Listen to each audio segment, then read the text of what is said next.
Hello and welcome to the campus of Cedarville University. My name is Sarah Gump and we are so glad that you are joining us here today for Get Ahead, Make the Most of College Credit Plus. So today's live stream is going to specifically be talking about College Credit Plus, which is the funding option for Ohio residents. So our conversation is going to be all about dual enrollment and how to be accepted into Cedarville University and jumpstart your high school student or your middle school student, you'll find out. But we're going to be specifically speaking about College Credit Plus for Ohio residents. So I just want to clarify that right from the beginning. But to begin, we, as I said, are on the campus of Cedarville University. Where are you viewing from today? We would love for you to comment whether you're on YouTube or on Facebook and share with us where you're located. So to begin, I'd like to introduce my two friends here. On the far right, we have Melanie. Would you like to share a little bit about yourself? I am a former public school teacher, as a matter of fact, but I've spent most of my life teaching our own children, kindergarten through 12th grade, homeschool mom. But I've been serving on staff with Christian Home Educators of Ohio since 1994. So I serve as their legislative liaison, and the CHEO has dual-purposed to protect the right to home educate and then also to provide support for families. So that's one thing we're doing today, is helping families understand the College Credit Plus option. Perfect.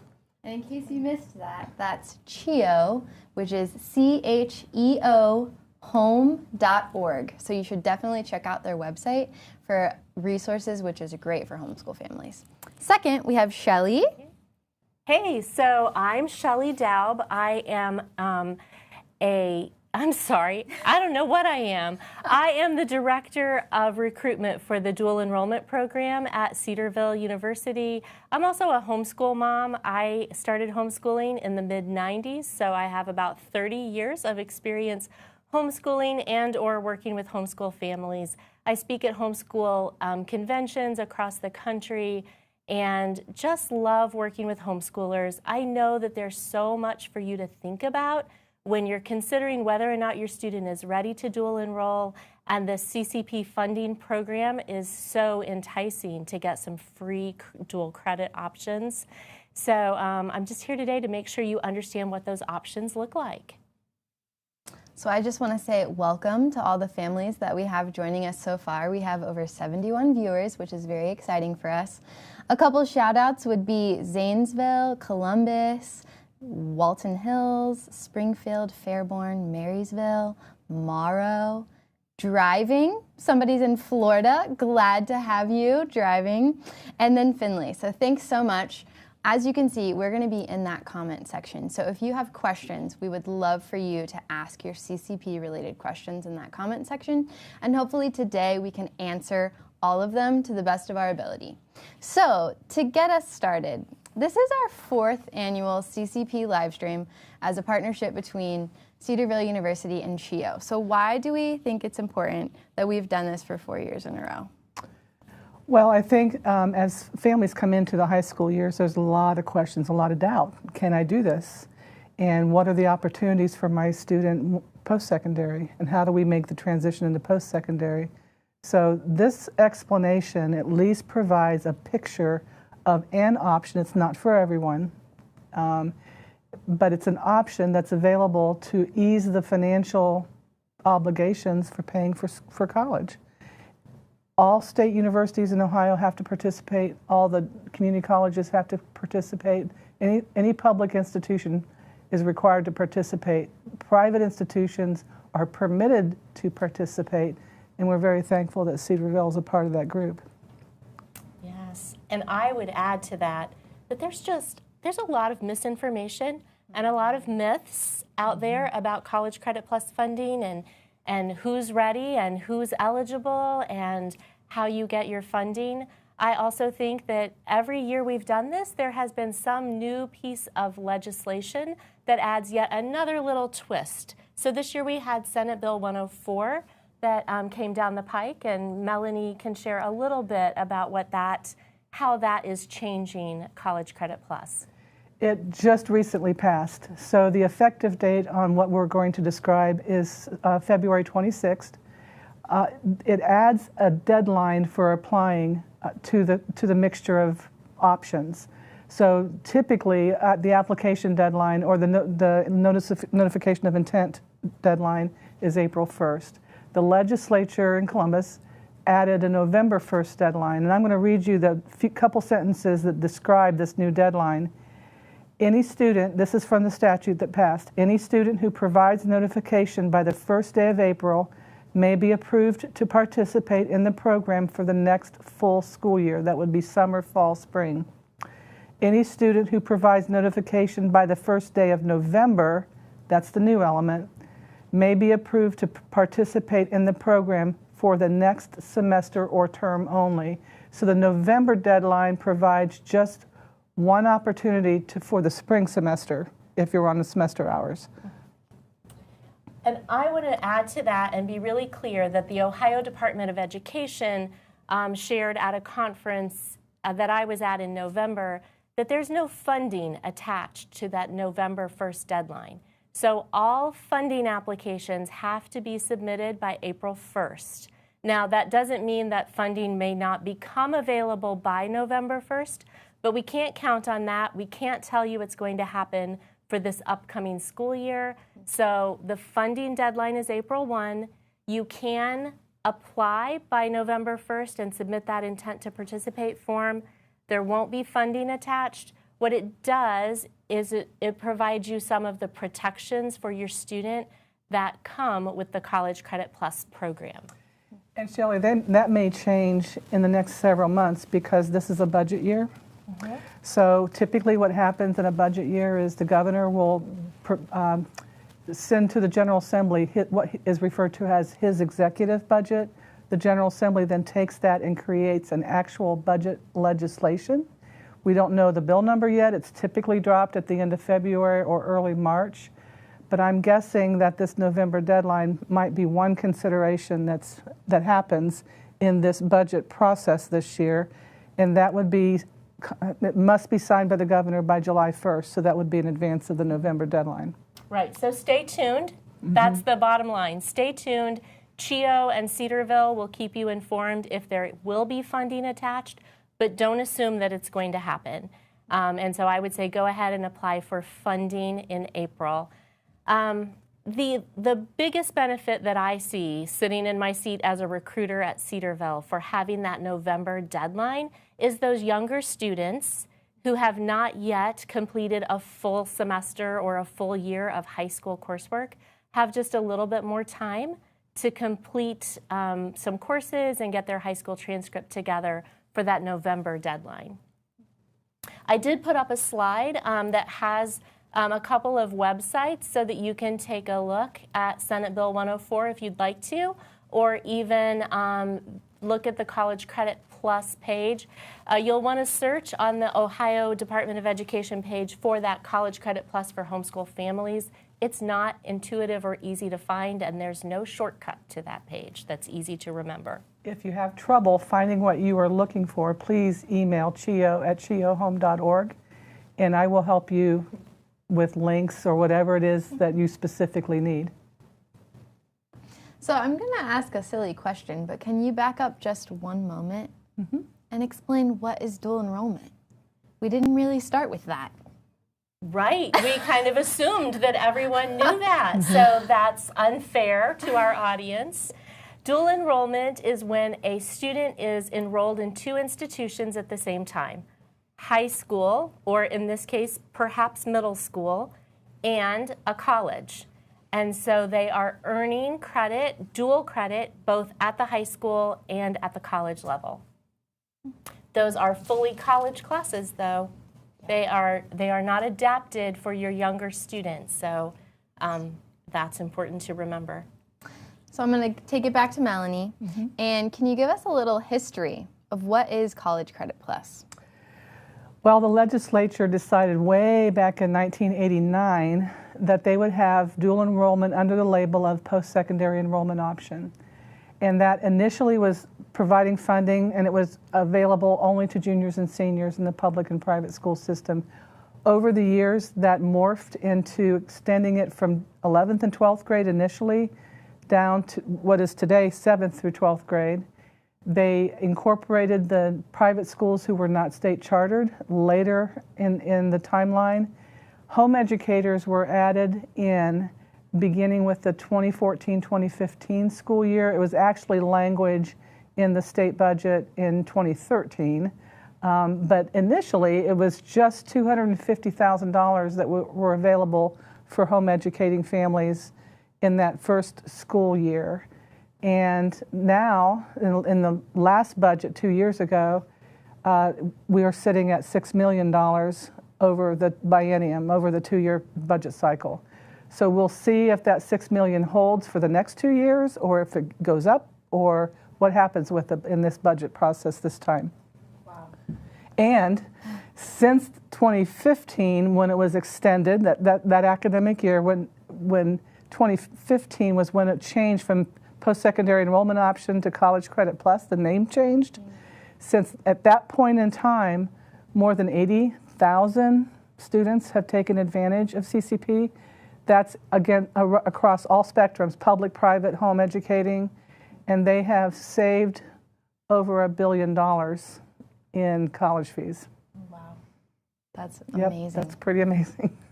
So how can families get in on these savings? So there's been over $1 billion in savings since 2015. How can our viewers and their students participate? So let's talk about the process, because it is a process. You know, everything we go to do that requires getting funding from the state is going to have some paperwork and some due process attached. So I'm going to put a slide up here. The first thing that a student needs to do is make sure that they're eligible for the College Credit Plus program. They need to be an Ohio student. They need to be enrolled in an Ohio public, private, or homeschool.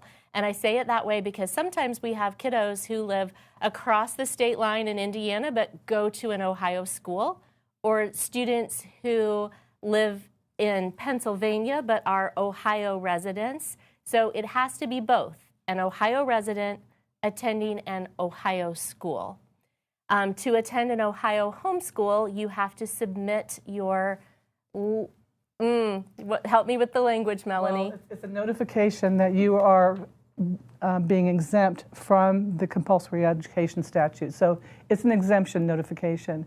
CHEO at CHEOhome.org, or CHEOhome.org rather, our website has that letter if you need it from year to year to provide your notification.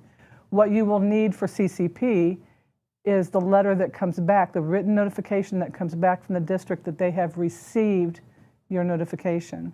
So that's the element. And we'll talk about that letter in a minute too. But you do have to first have notified your school district that you are an Ohio homeschool family.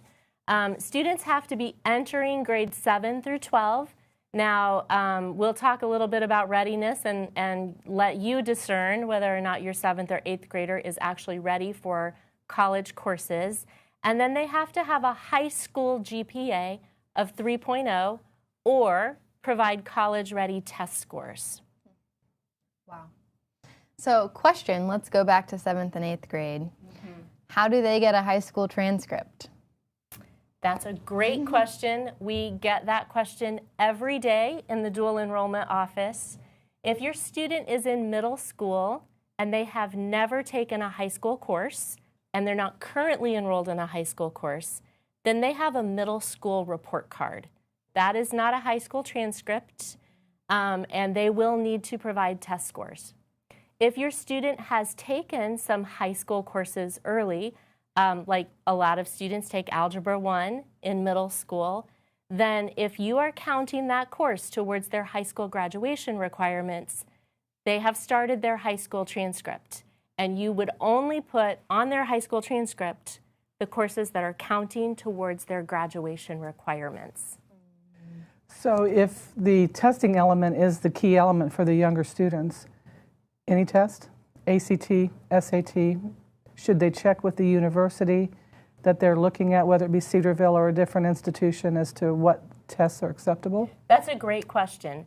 For CCP eligibility, the state, the Ohio Department of Higher Education, has created a list of acceptable tests. they are all either college entrance exams or college placement exams. So they're not those norm reference tests that we give our kids annually, like the Iowa Test of Basic Skills or the Stanford Achievement Tests. It's not that sort of test. It's a college exam. I do recommend that you check with the colleges that you're applying to. They will post on their website what test scores they will accept, because we don't all accept the same ones. Noted. And it's important to note that the test scores must be remediation free, and those cutoff levels are set by the chancellor, the Department of Higher Education, in conjunction with the Department of Education and Workforce.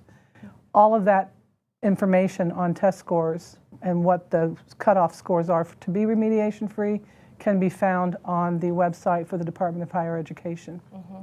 And I would add to that, Sarah, that just because a student has test scores that are remediation free according to the state does not mean their test scores are going to get them admitted to the college of their choice. Colleges have the option of setting their own test score requirements, because our deans have done a lot of study on what it takes to succeed at Cedarville or at Ohio State or whatever school it is. It just wouldn't be lower than the bottom that the state sets. That is correct. So it can be a minimal level that the state sets or higher depending on the institution you're looking at. Yep. So do we just want to recap those eligibility requirements again? Ohio resident, attend an Ohio school, be entering grades 7 through 12, and have a high school GPA of 3.0 or provide college-ready test scores. So question, what about super seniors? Can they participate in CCP? That is another excellent question. No. First, what is a super senior, for those who don't know? Yeah.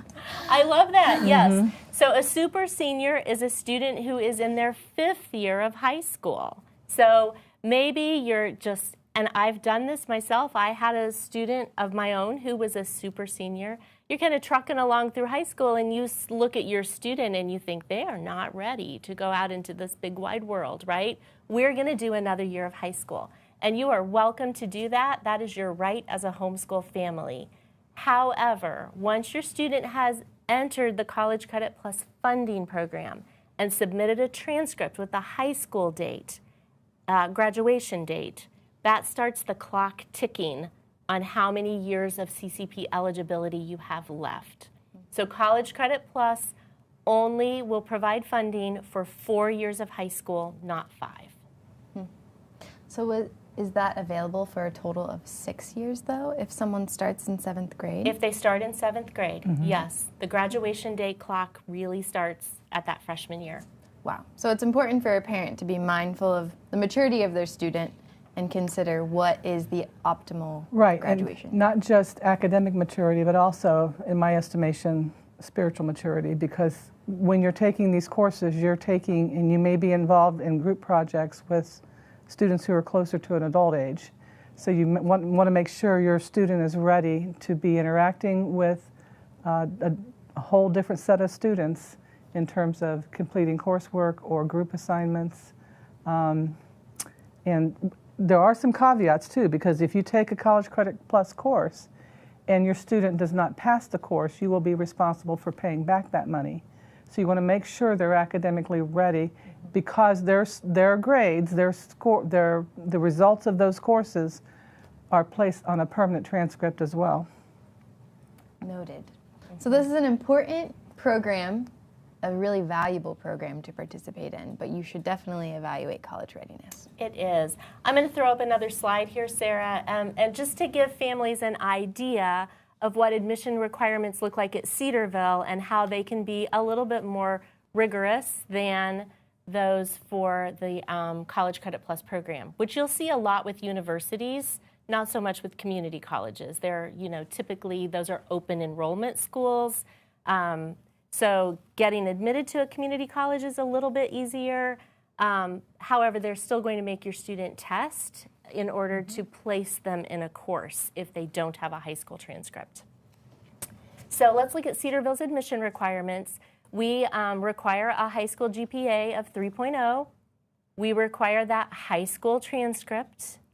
If there is no high school transcript, we will reach out and ask your student to provide test scores. Now, one nice thing about the College Credit Plus program is it offers one free test for every student. So we have an option at Cedarville for your student to take the AccuPlacer online for free to meet that test score requirement. Cedarville also requires a church leader recommendation, and then Melanie was mentioning maturity and spiritual maturity.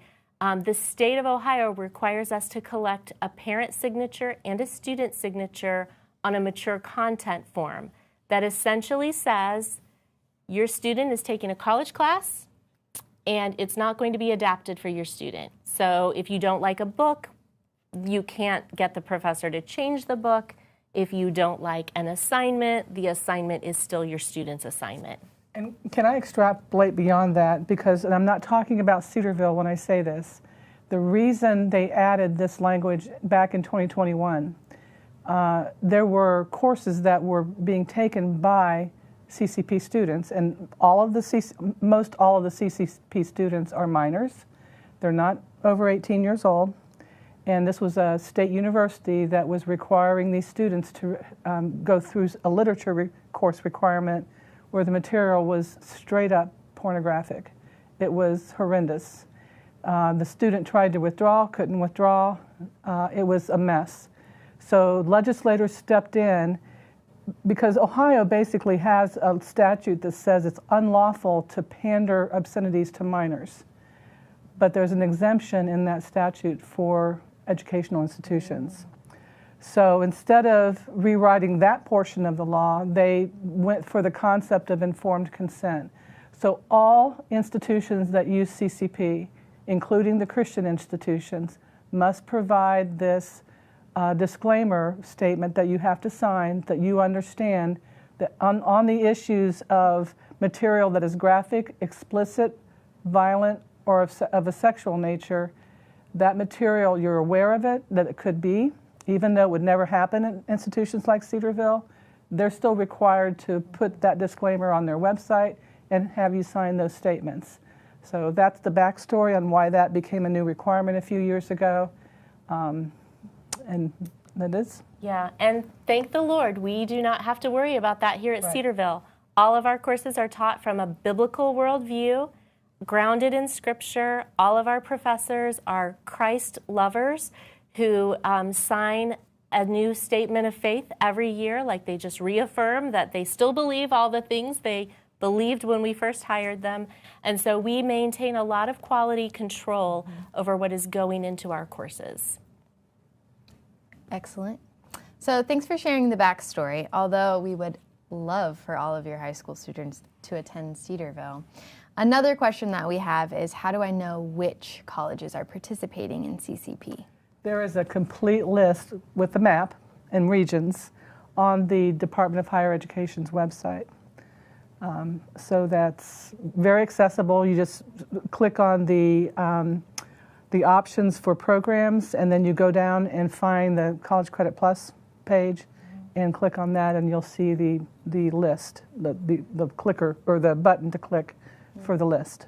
As a general rule of thumb, every state-funded college is required to participate. Right. So all community colleges and all state colleges like Ohio State or University of Cincinnati. There are a handful of private colleges, private Christian colleges that participate as well. And then there are even fewer out-of-state colleges that are allowed to participate. I don't know a lot about that, but I know there are 2 or 3. So students have to participate in an orientation with the institutions that use CCP.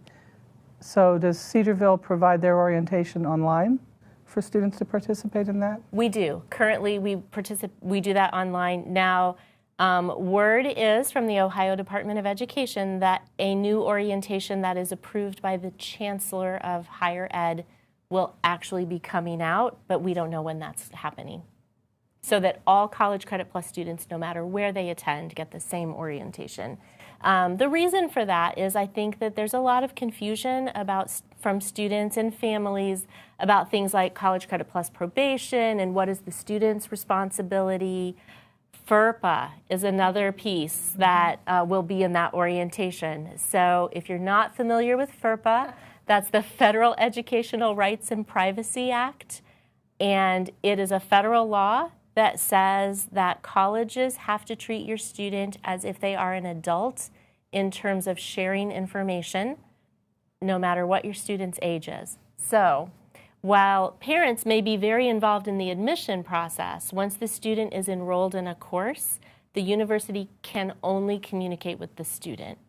Now, there are things like FERPA waivers that can be used in extenuating circumstances. The place I see that happen most often is a kiddo who gets a concussion and can't look at a screen for a while. Right? I guess I shouldn't say kiddo. These are students, but the mom in me comes out. So we've been talking a little bit about college readiness and what you should be evaluating. So what would you say is a marker that a student is ready for a college course? Well, in terms of like a mathematics background, I would think that you would need at least Algebra 1. So, I mean, you can go on to these websites, whether it be through Cedarville or a different institution, and look at what their admissions office would describe for admissions as being college ready. But if you can't handle the writing, the level of the volume of reading, being able to assimilate and do projects, the higher math courses that would be considered high school math courses, you can even go and try to take some practice tests with the ACT or the SAT or some of these other measurements. And that would give you an indication on scores and whether your student would be able to even hit the baseline scores for the assessments. I think those are great recommendations for the academic side of readiness.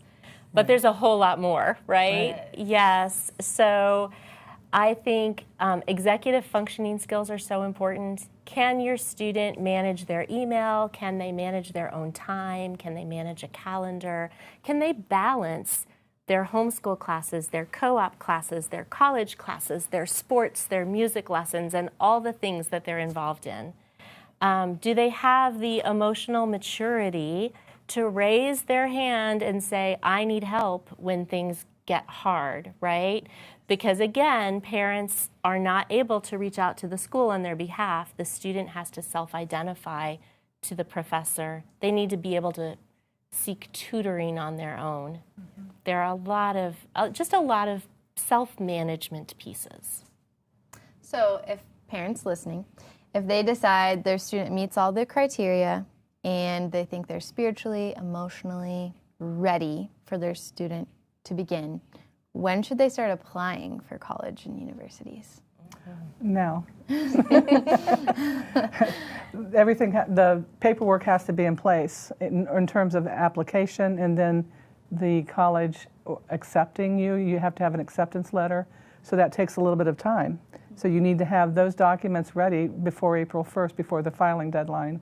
And it's 5 o'clock on April 1st and not 1 minute past in terms of submitting the paperwork. Right. So we're saying if you're considering doing dual enrollment or CCP with your student, then you definitely should apply now and seek that acceptance letter, because the next thing we're going to talk about is how do you apply for CCP funding. So many C's in there. Yeah. Right. You can apply for more than one college. An application to the university does not mean you're enrolling in classes at that time. You would not enroll in classes until later, after you have your funding notification. So you're just trying to get that acceptance letter based on the enrollment criteria. I'm going to add a little caveat in there, Sarah, because I agree with Melanie and Sarah. It is so important to apply now, unless you are the parent of a younger student and you have not yet decided for your homeschool what their graduation requirements are, and you have not yet started a transcript. Do your due diligence and make sure that you, as the guidance counselor for your school, are providing everything that your student needs. The other thing I would add to that, I'm so sorry, but I just have to say this. Your student needs to be the one who applies to the colleges, not the parents. Is that Very what you good. were going to say? No, but that's a great point. Yeah. So if your student is not yet ready to apply, I mean, I can't tell you, Sarah, how many times I talk to a student. I call them with a question on their application, and they put their hand over the phone and say, "Hey, Mom, did you apply to a college for me?" Oh, no. Like, have that conversation with your student. Help them understand how dual enrollment is going to fit into their high school graduation plan. And I will add that CHEO, as we support families who are home educating, we every year have an event. It's a high school symposium and a college fair. The high school symposium portion of the day is a full day of workshops for parents on mapping out the high school years. How do you create a transcript? We had a gentleman, Shelley came in with College Credit Plus portion of the day on being ready for College Credit Plus. We had a gentleman come in and talk about apprenticeships and the availability of apprenticeships in the state of Ohio. So that's a full day just for home educating parents. And then following that portion of the day at 2:30 to 4:30, we have a 2-hour college and career fair where all kinds of colleges from across the country come. Last year they came from 8 different states. We had 30 colleges, trade schools, even missionary groups who are looking to hire came. It's a great 2-hour window where it's open to the public. So we would, that's free, not just for homeschool families, but it's a great day to explore, to get questions answered, to have one-on-one time with someone who has a particular expertise that you need to help plan out your high school years. And this year that event will be Saturday, October 4. Starting at 9 in the morning till 2:30, and then 2:30 to 4:30 for the college fair. Wow, we're planning for events in October. Mm-hmm. It's only January. I know, but the year's going to fly by. Wow, so speaking of planning, parents need to start planning for applying for CCP. So what do they need to apply for CCP funding? You need the admissions letter from the college or university, or plural. You need the letter that is required to come back to you after you've notified for that exemption to home educate, to show that you are home educating.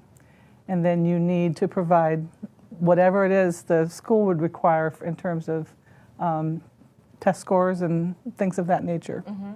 So first of all, those of you who may have had an older student who participated a few years ago should know that that intent to participate form that used to be on paper is now an electronic part of the funding application. So you're still completing the intent to participate form.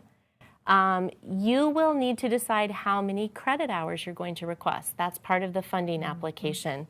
And that's a really key piece and a place where I think there are a lot of myths. Families used to think that if they asked for more money, they'd get more money.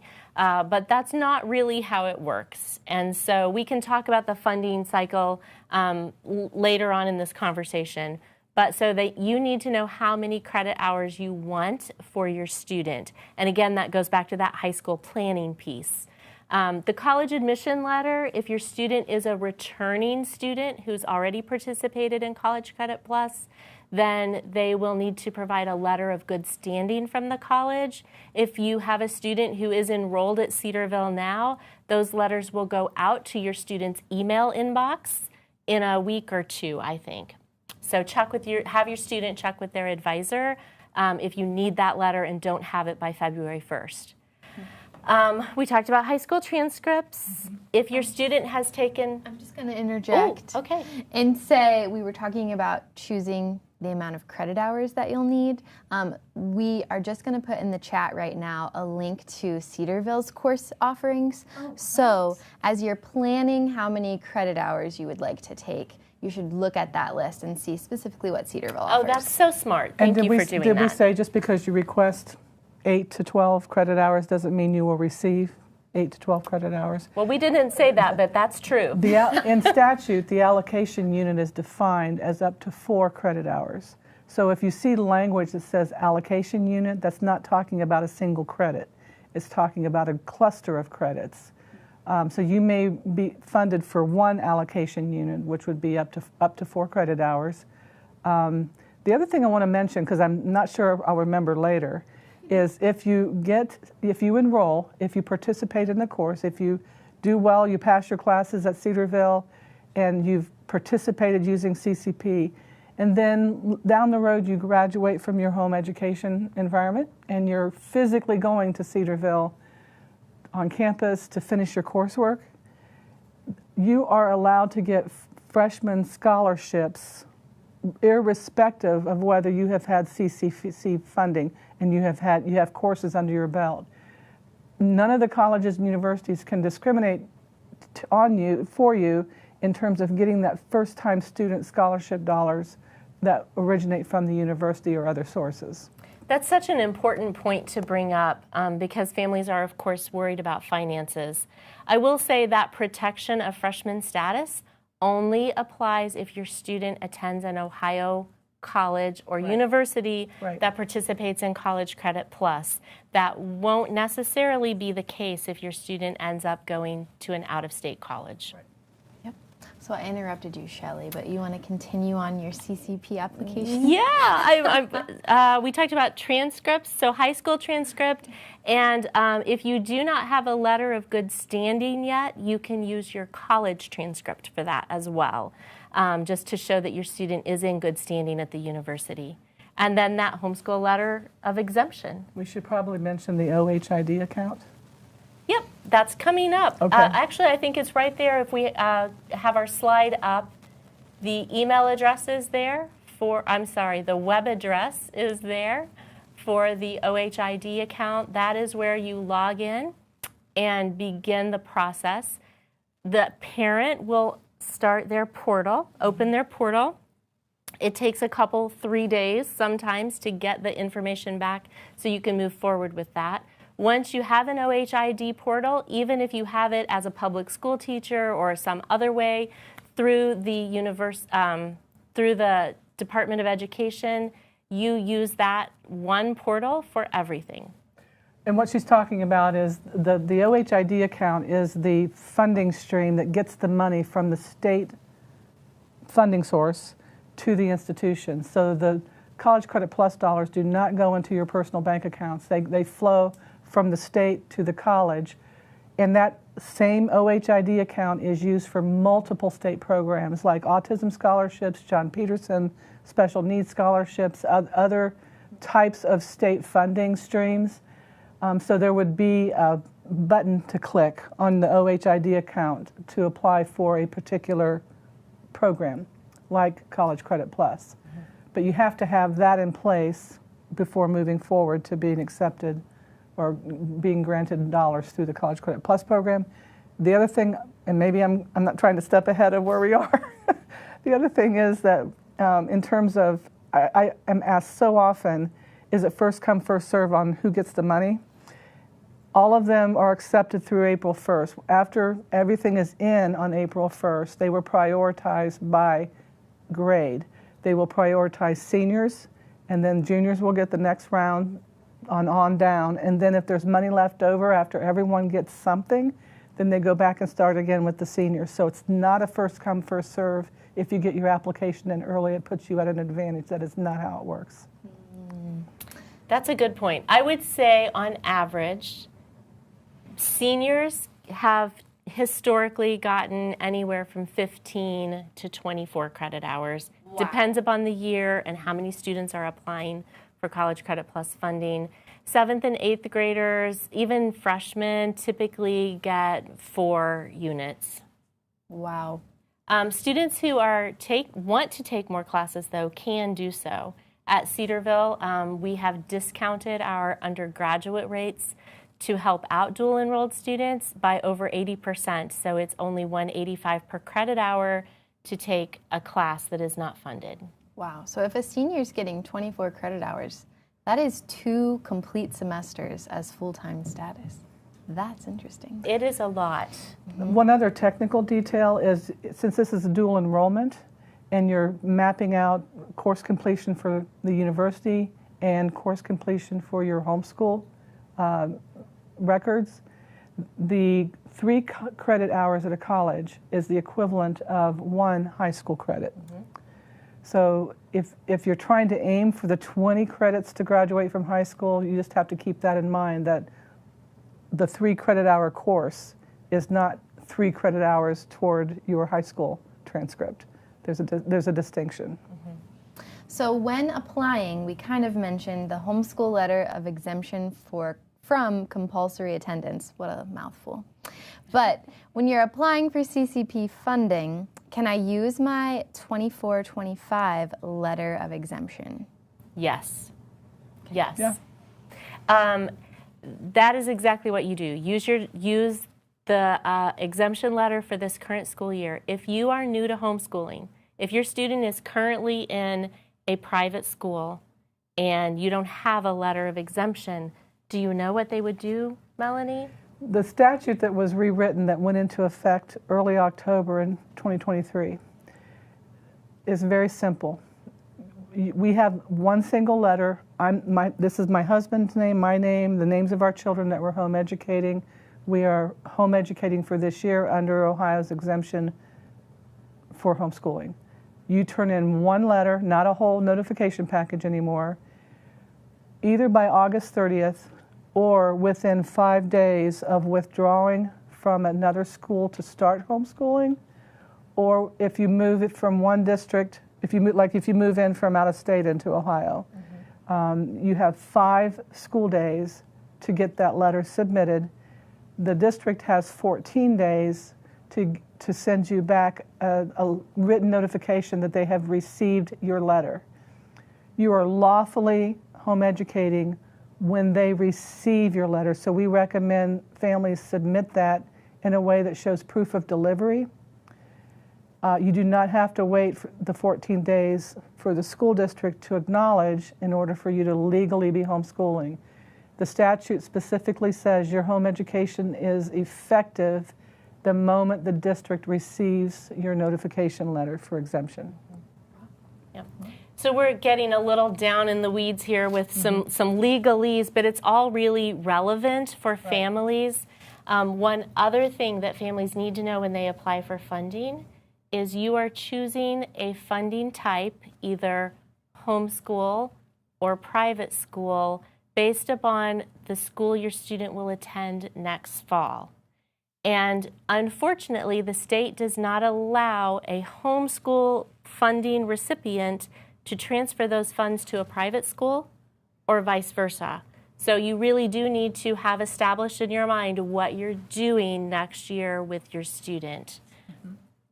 Noted. Public school students, if any of you have, I know homeschool families sometimes have a mix, right? Some public school and homeschool kiddos in your house.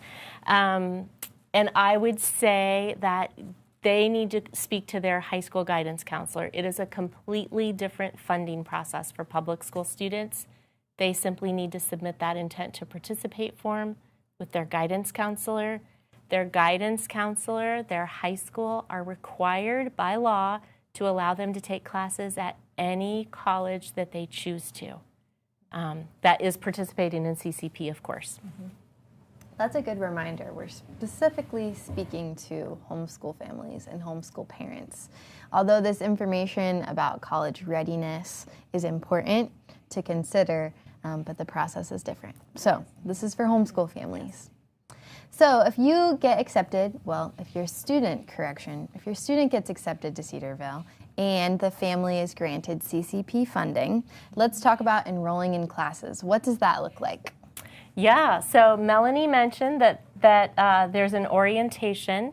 I'm going to go back and say it starts with that high school guidance counseling. So again, be sure that your student understands the purpose of the classes they're taking.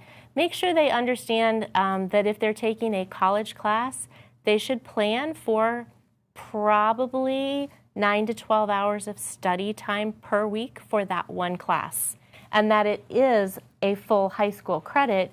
So maybe as a parent, you're not putting so many classes on their plate in that semester, right? Mm-hmm. So high school guidance counseling, then the orientation session that Melanie mentioned, and then I would add that at Cedarville and at every college, students are supposed to get an advising meeting. Cedarville will not allow your student to register until they have met with an academic advisor to discuss their goals, their competencies, their interests, so that we can help them choose the right course. Because there's nothing more frustrating for students than when they graduate from high school and they have courses that aren't going to count towards a degree plan. So we really try to help students avoid that. Not every college is as well equipped as Cedarville is to provide that academic advising. We have 4 academic advisors that work with about 1,000 students. So that's a pretty good ratio. And at least 4 of our 8 staff members in the dual enrollment department are homeschool moms. So we know where you're coming from. The best. So can we talk about free?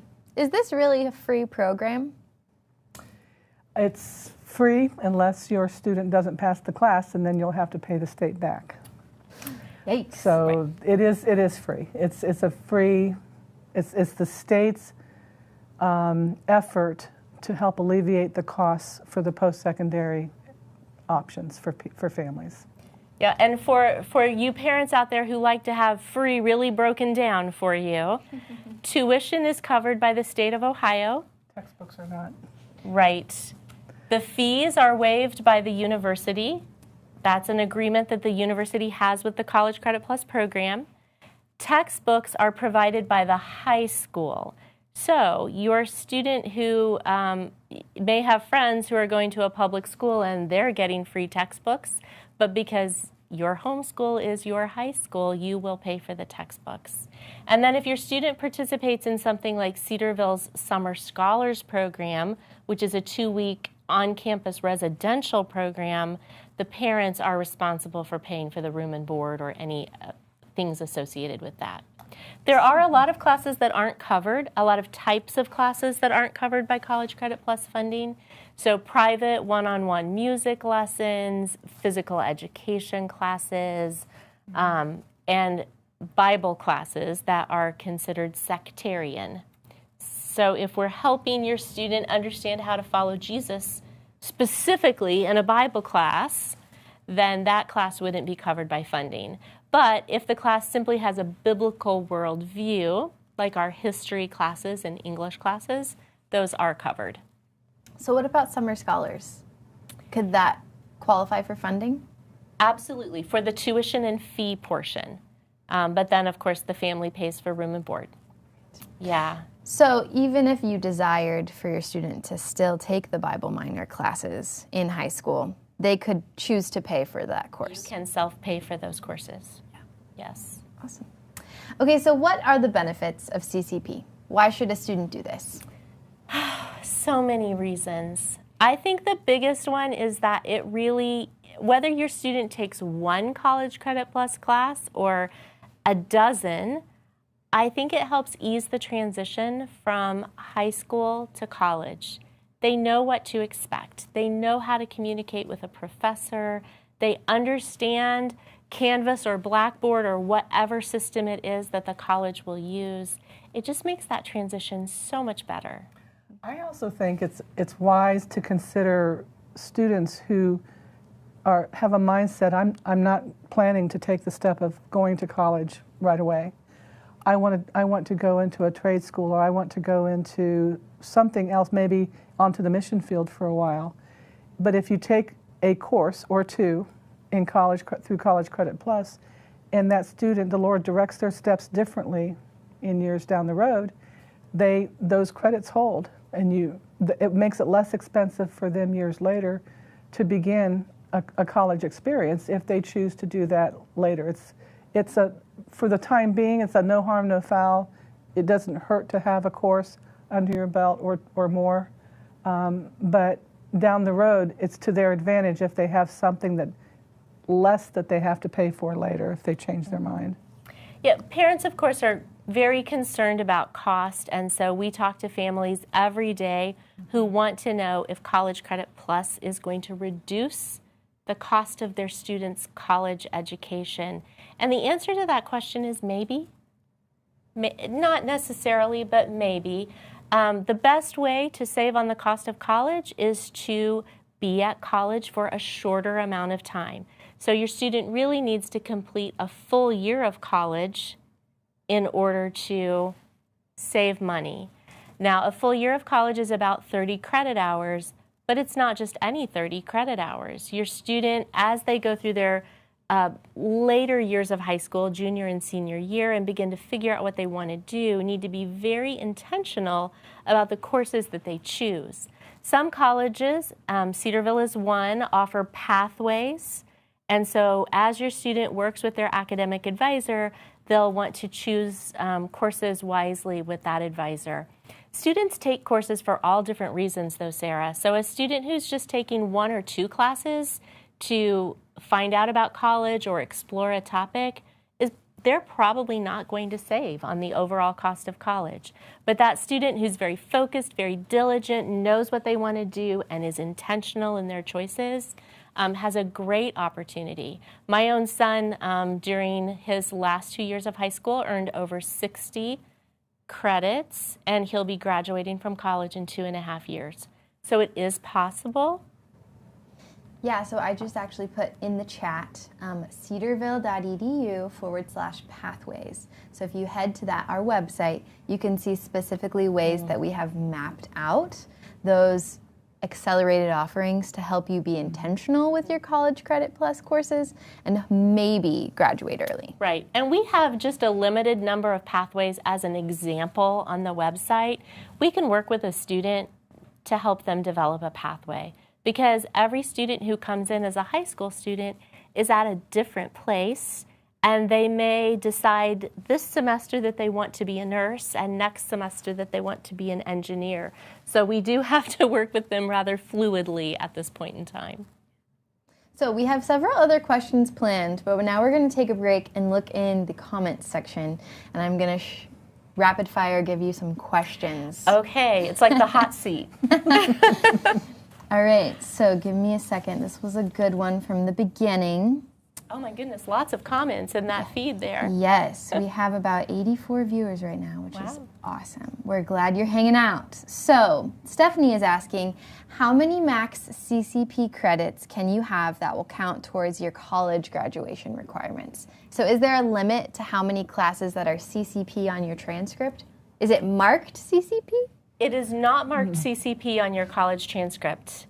And over the lifetime of a student, they can take up to 120 CCP credits. Now, most of those aren't going to be paid for. I mean, I shouldn't say that. All of them won't be paid for, typically. But we see students rarely who get their bachelor's degree before they finish high school. Wow. They knew what they wanted to do with their life. Yeah, exactly. Or maybe their mom knew what they wanted them to do. I don't know. Okay, so this is more talking about courses, and Melanie, you hit a little bit earlier on mathematics specifically, but if a student is in pre-calc in high school and they are very math-driven, do you think they can sign up for calculus with Cedarville, or do they have to do a pre-calc requisite first? I can't speak to the requisite part. Maybe that would be a Shelley question. But I can say that my son took a pre-calculus class in high school, and he aced his calculus class in college. So it depends on the quality of the pre-calc class that your son is enrolled in or your child is enrolled in, but it is possible. My son wasn't necessarily gifted. He was a hard worker in terms of being academically gifted, but he loved math, and he went through all of the lower level math courses. He breezed through them.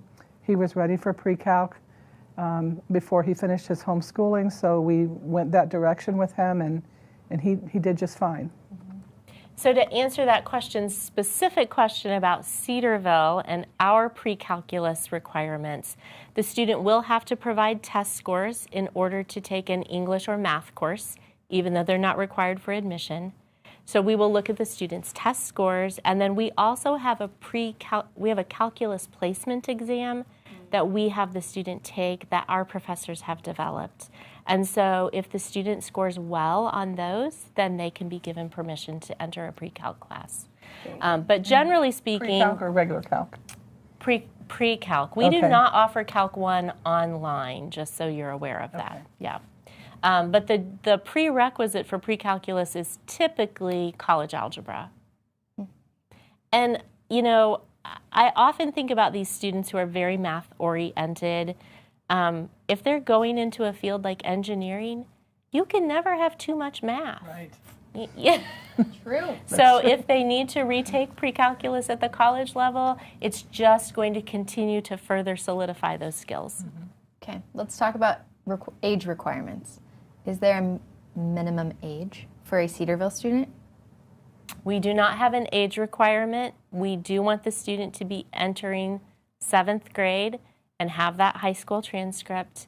At Cedarville, we define the high school transcript as at least a full semester worth of grades in 4 core high school courses. And we define those core high school courses the same way the state of Ohio does.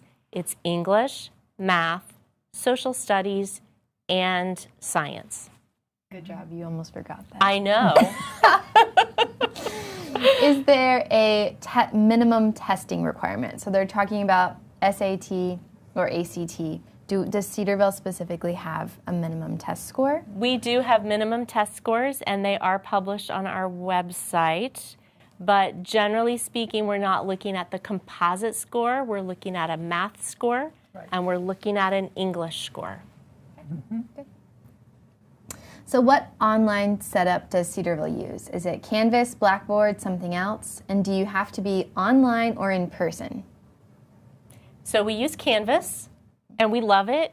I'll just say that. We love Canvas. I've used Blackboard. I think Canvas is great. And then as far as the format of the classes, they are fully online. Some will have a video component. Some will have podcasts or online resources, but each class is a little bit different. Some even have group projects and components as well. Okay. So Kathy specifically, she has an 8th grader who wants to take advantage of this program for high school credit. Will an ACT or a SAT score need to be in by the funding deadline of April 1? Oh, before that, because in order to be accepted to Cedarville and get that letter of admission, if they don't have a high school transcript, we're going to need test scores. Okay. So I would say it's not a part of the funding deadline, it's a part of the college admissions process deadline. You need to have that letter back that you've been accepted by the university, and that's the test scores are a part of that step. I think a good general rule of thumb is if your student is going to need test scores, then they should test before March 1st. That gives time for the test scores to come back and be validated by the college and to get through that admission process. So can you start your application with Cedarville when you only have your tests scheduled? Yes. Okay. Absolutely. And so you can set up with the testing organizations that they will send your test scores to Cedarville. Absolutely. So you can start your application today, even though you don't have those final test scores in. Right, of course. And then, of course, as I mentioned earlier, I think I mentioned this, Cedarville does offer free online AccuPlacer exams to help younger students meet those admission requirements. And so once you've started your Cedarville application, then once your student has started their Cedarville application, then they will get an email if they don't have a high school GPA yet that says, here's how to take a standardized test. Noted. So, Shelley, this is for you. Will Cedarville be adding more dual enrollment online courses to their current offerings? Oh, that's a big question, right? I do not know of any new courses being added for the fall 25 term, but it's a great question, and we'll pass it on. Yeah, great question. We'll pass on that the demand is there. So what is remediation free? Maybe that's an earlier question. Well, it depends on the assessment. And all of the remediation-free scores for the different instruments are listed on the Department of Higher Education's website. So you can go on there and either put that in the search bar or look through the Initiatives tab to College Credit Plus. If you can't find it there and you want to see the full list, simply email CHEO@cheohome.org and I'll send you the link to have that information. Yeah, and we'll be happy to provide that through Cedarville as well. But in terms of what remediation free means, is, sometimes we have freshmen who arrive on campus and maybe they're super math bright and have great math scores, but their English scores are low. And so they have to take a semester of what we call English 900 here, and it's a readiness class. And so College Credit Plus will not pay for any sort of readiness classes. I see one question here about, can you address how to make a transcript? And I want to reiterate that you can go to cheohome.org, correct? You can email us at cheohome.org with questions on your transcripts. But if you happen to be a member of Homeschool Legal Defense Association, they have a transcript service. If you want to see information on their transcript service and you're not yet a member, hslda.org would give you some basic information. Just look through the high school subject area on transcripts. There are also transcript services that you can find just simply by Googling transcripts for homeschool students. And there are digital services out there that will help you formulate a transcript. They'll help store the information for you from year to year. But that's available through a simple internet search as well. Parents can, of course, create their own transcript, Sarah. Okay. And I can attest to that because we had to before it was the digital age. Yes. For all of my children, we had to make our own transcripts by hand. So since I review transcripts every day, I would say there are some do's and don'ts with transcripts. So do go to a reliable source to find your transcript template or what information needs to be on the transcript. Don't just grab one that looks great by doing Google Images or looking at Etsy. I would definitely look for a reliable source. Cedarville has a sample transcript on our website. We have a page at cedarville.edu/homeschool. And we have a sample transcript there for you to view. Another great resource that I would throw out there is the NCAA has a homeschool transcript toolkit. And so I think that's a very reliable source. And if your student is an athlete, that is the source you want to use. Can we talk just for a second on transcripts about what happens to information if you change your transcript after it's been submitted for use? So can we delve into that for a minute or two? Sure. Well, first of all, let's talk about what a transcript is. A transcript is not a planning tool. It is not where you lay out all the courses your student is going to take over the course of high school. A transcript is an official record of all the courses that your student has taken that will demonstrate that they are meeting your homeschool's requirements for high school graduation. So courses that your student hasn't taken yet shouldn't be on there. If your student is midway through the year, they have not earned a full credit for that class yet. These are the kinds of mistakes that we see on transcripts all the time. And I was so interested in what I was saying that I lost the thread of your question. Melanie. Transcripts can't be changed, though, once they're used. Right. It's a record that should not be changed midstream once it's been submitted, especially through the CCP program. Yes, and I have heard the Homeschool Legal Defense Association representatives say that. I've heard lots of state organization leaders say that as well. Once you start the transcript, you need to be very conscientious about the fact that this is an official record. So when you choose your student's graduation date, choose wisely.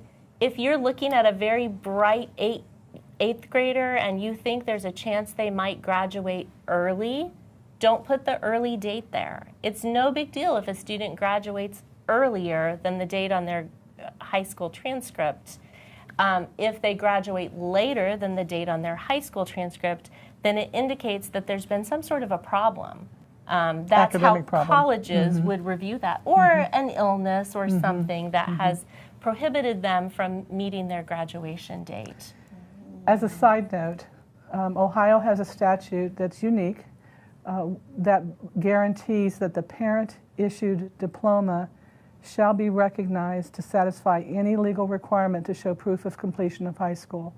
So home-educated graduates should never have to succumb to giving a GED, for example, results for a GED, to get access into post-secondary opportunities like work, military, colleges, universities.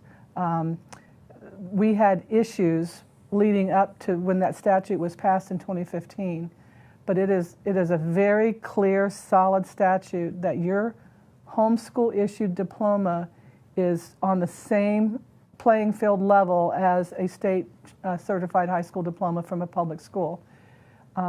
So that statute's available on our website for you to review, but a diploma is not the same as a transcript.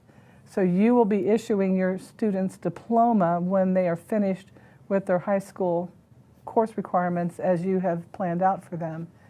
But the transcript is something that you build from year to year. And it's an official document. You need to save it in a safe place, wherever you keep your students' birth certificate and passport, because even if they don't go to college right after high school, as Melanie mentioned earlier, they may decide to go back later, and they're going to need that transcript. We have had families contact our office and said things like, we've had a house fire, or my basement flooded, I've lost my records, I don't have them anymore. We strongly recommend that families digitally store these documents, even email them to yourself. So if you have a fire and your computer is ruined and you don't have access to any records, you will still have access to your email service, and you can go into that email and pull back that PDF that you attached to the email even years later. That's a great suggestion. And I think one more thing on transcripts, Sarah, that is important to say is that when your student is taking a College Credit Plus course, you must put it on the student's transcript, even if you don't like the grade. Noted. That is state law. It is required that it be on the student's transcript. Good point. So can we reiterate, where can a family go if they need high school transcript help? You said HSLDA? HSLDA.org. Okay. You mentioned the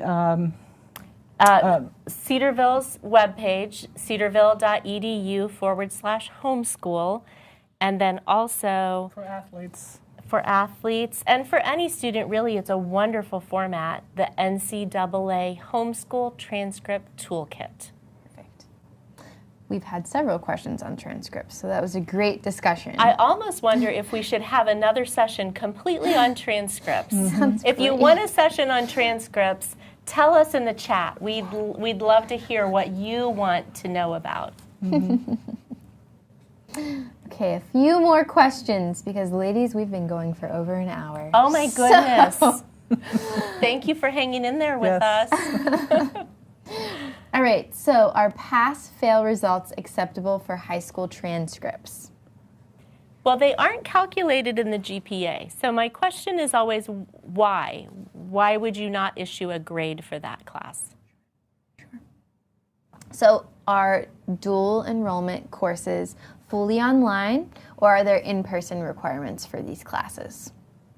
For the online classes, there are no in-person requirements. Cedarville does allow local students to commute to campus and take classes, and then, of course, those students need to be here. Okay, more on that. Is the coursework on Canvas mostly self-paced, or are there like Zoom lectures? Oh, self-paced is such a tricky word, because there are colleges out there where self-paced means you can finish the class in 3 weeks or 30 weeks. Cedarville's classes are 14 weeks, and your student will have very specific assignments each week. So the pace is decided by Cedarville, right. But your student may decide to self-pace themselves during the week. Some will do that well, and they will schedule out their time, and others will wait until the panic monster comes and then do their work. That would be me. Okay, can one attend more than one college simultaneously? Absolutely. Yes. My Wow. own son did that.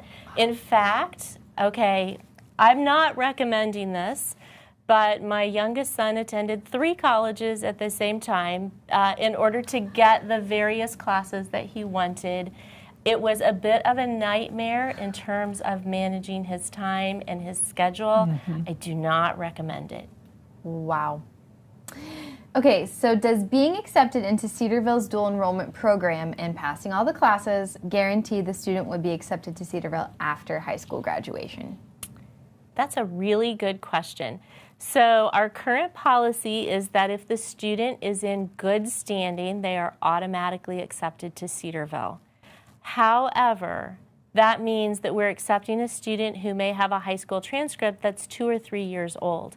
So even if they're automatically accepted, we're going to need an updated transcript so that we can provide an accurate financial aid package for them. Noted. Okay, just a comment to Melanie. Kendra loved the Homeschool High School Symposium. Yay. So let's reiterate. That is October 4th. It is October 4th. And what is the webpage you can go to learn more? CHEOhome.org, CHEO home.org. I will tell you that every year we try to improve from the year before, and every previous year we always have pretty close to 100% satisfaction. So we're adding something in this coming year. The last couple of years we've had the ASVAB assessment through the U.S. Army, which is not a recruiting assessment. It's a career exploration assessment. 10th, 11th, and 12th grade, it's free.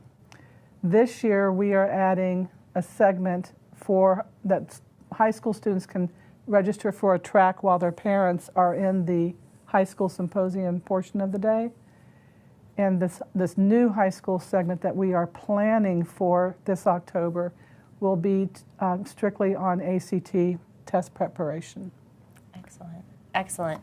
You know, Sarah, I'm going to put up a slide here just because I know we are past an hour and people are going to start dropping off because they have hungry kids and things in their homeschools. So I want to share some places that you can connect with Cedarville throughout the year. We're going to be at the Teach Them Diligently conference that's held in Dayton. That's usually a very big conference. We're going to be at great homeschool conventions, and you'll be there as well. Yeah, we'll be at GHC convention this year. Yep. At the end of April. Right, and then I have the College and Career Fair up here. And then, of course, if you want to know more about Cedarville, we would love for you to come to one of our visit days. My favorite days of the year are CU Fridays, and so students and their families come. They attend chapel. They can sit in on some classes. That's really geared more towards your older high school students. So, you know, juniors, sophomore, junior, wouldn't you say, Sarah? It's a long day if you're not already thinking about college. Yes. But experiencing chapel with us, this morning's chapel was a hymn sing, and it was just beautiful. Wonderful. Just beautiful. Well, we have so many questions. So, well, we'll keep going as long as Sarah asks us questions. can you give up that contact slide again of what email address, web page should they go to for more dual enrollment and CCP questions? Perfect. That's what I wanted to see. Yes, you can email Cedarville at ccp@cedarville.edu. My colleague Amy and I are both homeschool moms who monitor that inbox.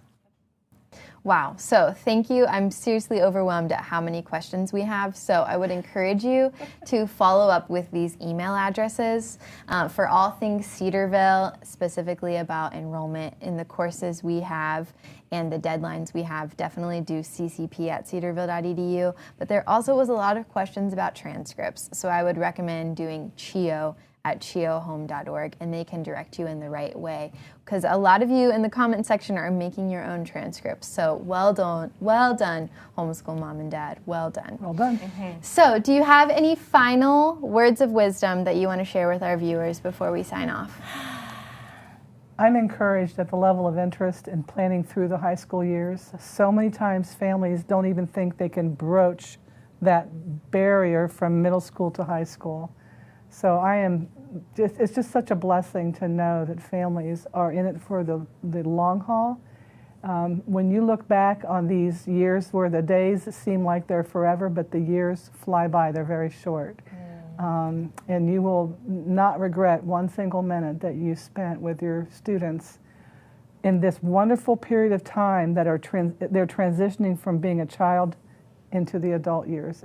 God is going to bless you tremendously in your faithfulness to Him as you look to pray with your children through their decision-making processes, as you guide their steps. The Lord is going to use you in ways that you have no idea how to even anticipate what He will do. But what He has called you to do, He will equip you to accomplish, and your children will be the benefit of that. So thank you for engaging in this. Wow, Melanie's always a hard act to follow. You just want to amen that. I think my advice is that as the homeschool guidance counselor for your student, remember that there are many, many ways that your student can explore careers and figure out their calling and where the Lord wants them to serve besides college classes. So I encourage families not to focus so much on the free part of this and racking up that credit, but also to remember that your student needs to volunteer. They need to find internships.